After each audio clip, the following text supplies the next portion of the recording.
আপনারা দেখছেন নিউজ তৎকাল 24। নমস্কার, নিউজ তৎকাল 24 এ স্বাগত। দেখে নেব খবরের দুনিয়া আজ দিনভর ঘটে যাওয়া উল্লেখযোগ্য ঘটনাবলী।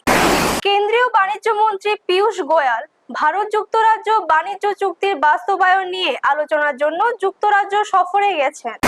প্রধানমন্ত্রী নরেন্দ্র মোদী অ্যামাজনের 48 বিলিয়ন ডলারের রেকর্ড বিনিয়োগকে স্বাগত জানিয়েছেন।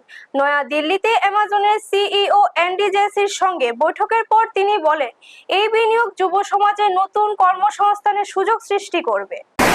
অমরনাথ যাত্রা 2026 উপলক্ষে নিরাপত্তা আরো জোরদার করতে জম্মু ও কাশ্মীর পুলিশ প্রজেক্ট হক আইয়ের অধীনে উচ্চ ক্ষমতা সম্পন্ন অস্ত্র ও আধুনিক নজরদারি ব্যবস্থার মাধ্যমে যাত্রাপথ পর্যবেক্ষণ করছে।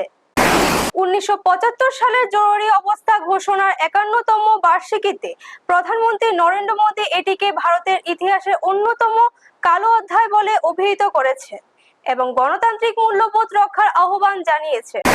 পররাষ্ট্র মন্ত্রণালয়ের একটি মন্তব্যের পর দেশ জুড়ে বিতর্ক শুরু হয়েছে। সরকারের পক্ষ থেকে স্পষ্ট করা হয়েছে যে পাসপোর্ট কেবল একটি ভ্রমণ নথি, একটি নাগরিকত্বের চূড়ান্ত প্রমাণ নয়। 200 কোটি টাকার অর্থ পাচার মামলায় সুপ্রিম কোর্ট থেকে নিজের আবেদন প্রত্যাহার করার অনুমতি পেয়েছেন বলিউড অভিনেত্রী জ্যাকলিন ফার্নান্ডেজ।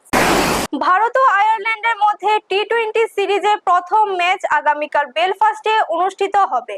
ভারতীয় দলে একাধিক নতুন মুখ সুযোগ পেয়েছেন এবং নেতৃত্বে রয়েছেন শ্রেয়াস আয়ার। আজ নারী টি-20 বিশ্বকাপে গুরুত্বপূর্ণ ম্যাচে ভারতের মুখোমুখি বাংলাদেশ। সেমিফাইনালের আশা বাঁচিয়ে রাখতে দুই দলের কাছে ম্যাচটি অত্যন্ত গুরুত্বপূর্ণ। এই ছিল আজকের দিনের বাছাই করা কিছু গুরুত্বপূর্ণ খবর। নতুন খবর ও আপডেট নিয়ে আবারও ফিরে আসবো নিউজ তৎকাল 24 এর পর্দায়। আপনারা দেখছেন নিউজ তৎকাল 24।